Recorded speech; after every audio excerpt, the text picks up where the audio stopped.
Вот вы наблюдаете за этим всем, Владимир Павлович.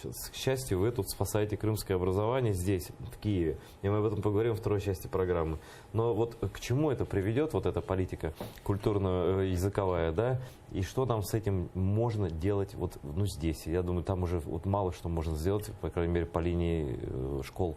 Ну, во-первых, надо осознать, я согласен со своим коллегой, что мы имеем дело с обыкновенной этнической зачисткой полуострова.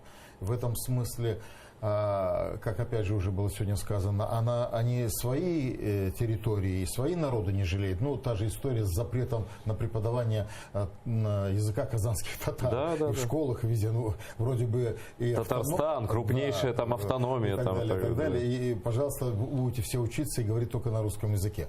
То в этом смысле к Крыму у них давняя ненависть, у них давние счеты. Ну, получается, если со времен там Екатерины считать, это уже набегает там более 250 лет, и задача никак не выполнена. Удивительно, устойчив народ оказался, он через все проходит и все равно сохраняет сам себя. И никакие эти способы не дают результата. Поэтому сегодня такой уже ожесточенный силовой сценарий явно задействован в решении этого вопроса.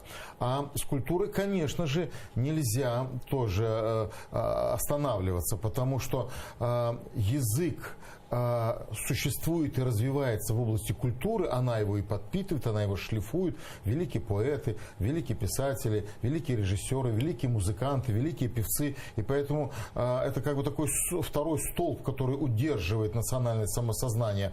Ну, значит, надо показывать там какие пьесы в этом театре. Ну, не знаю, посвященные великому там вождю. Ну, про Путина ставить, да, господи, да. Про великую Россию, про Екатерину Великую. То, что именно вот этот ряд репрессий сегодня вышел на первое место, я думаю, это показывает ближайшую тяжелую перспективу.